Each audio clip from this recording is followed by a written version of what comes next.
I made $141,000 last year. I'm 20 years old. No trust fund, no crypto lottery, no OnlyFans. Just me, a laptop, and a very boring understanding of how attention converts to dollars. And here's the weird part. That number is exactly why most people will stay broke. Not because they can't make that much, because they think making that much means something it doesn't. They see six figures and assume the game is won. But that's not how the machine works. That's not even close to how the machine works. The people who understand money don't celebrate 140,000. They ask what system generated it, whether it scales, and what it costs in time, because a 19-year-old making six figures from a job is trapped. A 19-year-old making six figures from a system is just getting started, and most people can't tell the difference until it's way too late. So we're going to explain how the income machine actually works, and why the amount matters way less than you think. Here's the thing. Most people treat income like it's a single number. You make 50,000, or you make 200,000, or you make 1,000,000. And they rank themselves based on that number like it's a scoreboard. But that's not how money works in practice. Money has a structure. Think of it like a machine. Some machines pay you once and stop. Some machines pay you per hour. And some machines pay you while you're asleep. The number doesn't tell you which machine you built. A lawyer making 300,000 a year is running a time for money machine. A guy making 60,000 a year from 3 automated info products is running a different machine. Most people see the lawyer and think he won, but the lawyer has to show up. The info product guy does not. That's not a moral judgment, that's just mechanical reality. Now, here's where it gets weird. I made $141,000 in 2025. I was 19 for most of it. I turned 20 in December. And the entire amount came from short-form video content. Sports breakdowns, YouTube shorts, TikTok, very simple format, find a moment people already care about. Explain it in a way that holds attention for 60 seconds. Let the algorithm decide if it's worth pushing. If it is, you get millions of views. If it isn't, you get 400. There's no middle ground anymore. The platform either amplifies you or it buries you. And the difference between those two outcomes is not effort. It's not passion. It's not even talent. It's pattern recognition. You either understand what the algorithm rewards or you don't. And most people don't. Here's the first thing nobody tells you. The amount of money you make is not impressive. The slope is. Meaning, how fast is the machine growing? I made $18,000 in 2023. I made $62,000 in 2024. I made $141,000 in 2025. That's not me getting better at making videos. That's compound interest on attention. Every video that works trains the algorithm to show the next one to more people. Every subscriber is a signal that my content is worth distributing. The money is just the byproduct. The real asset is the system that generates the attention. And here's the problem. Most people my age see the 141,000 and think the goal is to repeat it. But that's the wrong goal. The goal is to build a machine that makes that amount irrelevant. Let me give you the math. $141,000 sounds like a lot when you're 20, but divide it by 12 months. That's $11,750 a month. Now divide that by 30 days. That's $392 a day. Now ask yourself, what happens if I stop posting? The answer is the machine stops. That's not passive income. That's active income with better optics. I'm not trading time for money in the traditional sense, but I'm still feeding the machine. If I take a month off, the algorithm forgets I exist. The views drop, the revenue drops, the machine dies. So the real question is not how much did you make? The real question is how much does the machine make without you? And for most people, including me, the answer is zero. Now you might be thinking, okay, but $141,000 at 20 is still insane.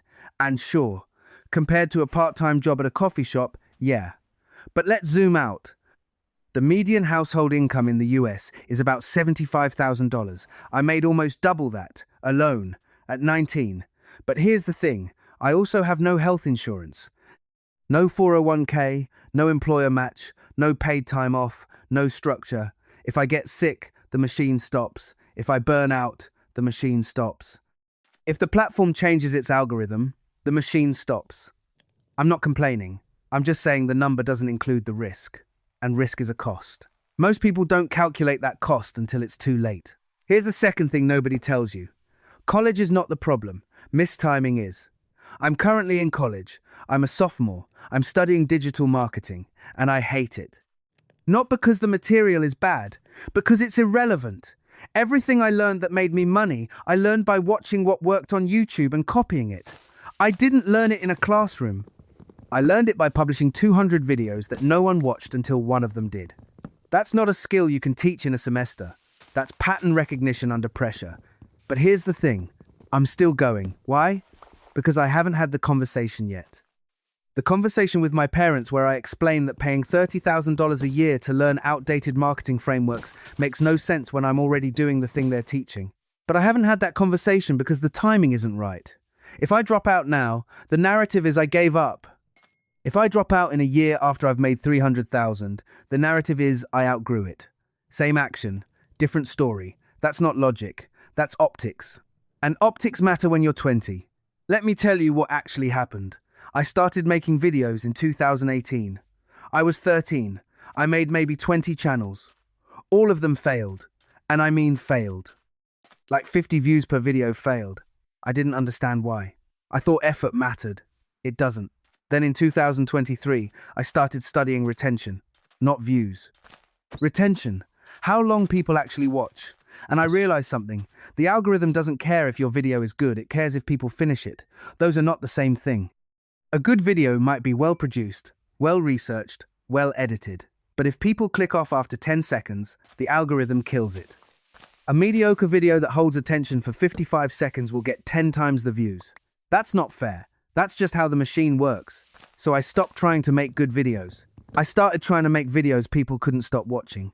And that's when everything changed. Here's the third thing nobody tells you. The skill is not creation. The skill is selection. I don't come up with original ideas. I find moments people already care about and repackage them. That's it. Let's say there's a football game. Something crazy happens. A last-second touchdown. A ridiculous trick play. A controversial call. Within 6 hours, that moment is everywhere. Twitter, Instagram, TikTok, sports blogs. Everyone is talking about it. Now, most people think the opportunity is gone. It's already viral. Why would anyone watch your version? But that's wrong.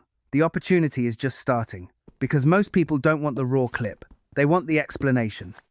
They want the context. They want someone to tell them why it mattered. That's the gap. So I make a 60-second breakdown. I explain what happened, why it worked, and what it means. I post it. The algorithm sees that people are searching for that moment. It sees that my video has high retention. It pushes the video. I get 2 million views. I make $4,000. The whole process takes 90 minutes. That's the machine. Now here's where it gets darker. I didn't invent that process. I copied it. There are maybe 50 creators doing the exact same thing. Same niche, same format, same strategy. And we're all making money because the audience is infinite. The number of people who want sports content explained in 60 seconds is so large that 50 creators is not competition. It's proof of demand. But here's the problem. In 3 years, there will be 500 creators doing this. And in 5 years, the format will be dead because the platform will change. The audience will get bored. The algorithm will prioritize something new. And everyone who built their entire income on this one format will have to start over. That's the part nobody talks about. The machine works until it doesn't. And when it stops, most people have no plan. Let me give you a case study. There's a guy, I'll call him Marcus. He's 22. He started a YouTube channel in 2021 doing gaming commentary. By 2023, he was making $12,000 a month. He dropped out of college. He moved into his own apartment. He bought a car. He thought he made it. Then in 2024, YouTube changed the monetization rules for gaming content. His revenue dropped by 70% overnight. $12,000 a month became $3,600. He couldn't pay rent. He moved back in with his parents. He tried to go back to school, but he'd already burned that bridge. Now he's working at a warehouse, making $19 an hour, trying to restart the channel. Same effort, same talent, different incentives. The platform changed the rules, and he had no backup. That's not a failure of character. That's a failure of system design. He built a machine with one moving part, and when that part broke, the whole thing collapsed. Here's the fourth thing nobody tells you. The amount you make is not the asset. The skill you use to make it is. I made $141,000 from short-form sports content. But the actual skill is understanding algorithmic distribution. That skill applies to any platform: YouTube, TikTok, Instagram, Twitter, LinkedIn. If I wake up tomorrow and YouTube shuts down, I don't start over. I just move the skill to a different platform. That's the difference between a job and a system. A job pays you for showing up. A system pays you for understanding the rules, and the rules are always changing. So the people who win are not the hardest workers, they're the fastest adapters. Now, let's talk about college for a second, because this is where everyone gets emotional. I'm not anti-college, I'm anti-mistiming. If you want to be a doctor, go to college. You have no choice. If you want to be a lawyer, go to college. Same deal. But if you want to make money online, college is not neutral. It's net negative. You're paying $30,000 a year to delay the learning that actually matters. Every semester you spend in a classroom is a semester you're not publishing, testing, failing, and iterating in the real world. And the real world moves faster than the classroom. The strategies I learned in my digital marketing class were already outdated by the time the professor taught them. Meanwhile, I'm making six figures doing the thing they're trying to teach. So the question is not whether college is good or bad. The question is whether the timing makes sense. And for me, it doesn't. Here's the comedic part. I'm sitting in a lecture about social media engagement strategies. The professor is explaining Facebook ads, how to target demographics, how to A/B test creatives. And I'm thinking, nobody under 30 uses Facebook. The entire framework is wrong. But I can't say that. Because if I say that, I'm the arrogant kid who thinks he knows better. So I just sit there. I take notes. I nod. And I think about how I'm paying money to learn things I already know are obsolete. It's like paying for a map of a city that was demolished 5 years ago. Technically, it's still a map, but it doesn't help you get anywhere.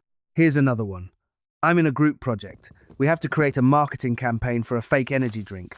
We spend 6 weeks on it. Market research, brand positioning, target audience. Creative concepts. We present it to the class.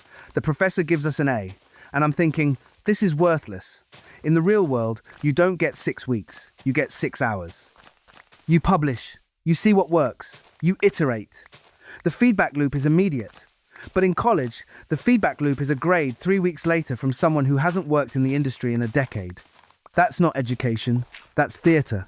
Now, let's get practical. If you're watching this and you're thinking, okay, I want to build a machine, here's what actually matters. 3 things. 1. Pick a format the algorithm already rewards. Don't try to invent a new format. That's gambling. Find what's working and do your version of it. 2. Optimize for attention, not quality.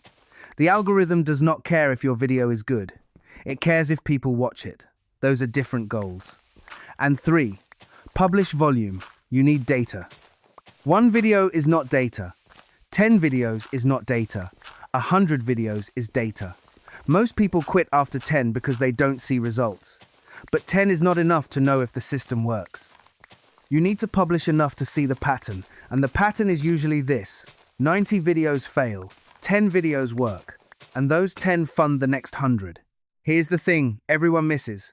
The people who make money online are not smarter than you. They're not more talented. They're not more disciplined.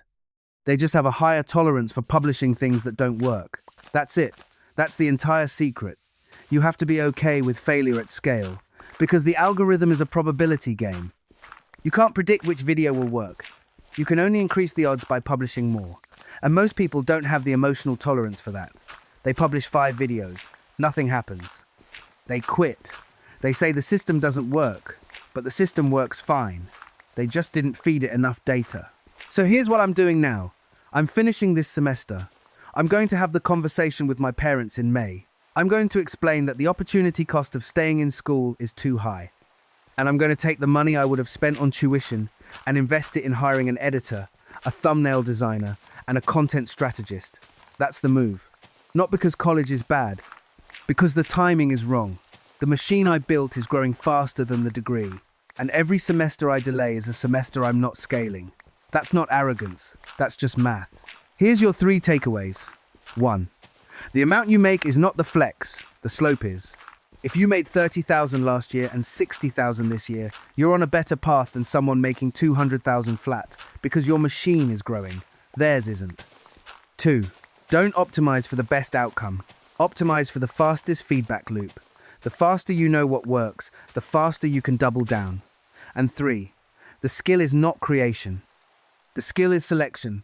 Find what people already care about and repackage it better than the last guy. That's the entire game. I'm 20. I made $141,000 last year. And the only reason that matters is because it proved the machine works. Now I'm going to build a bigger one.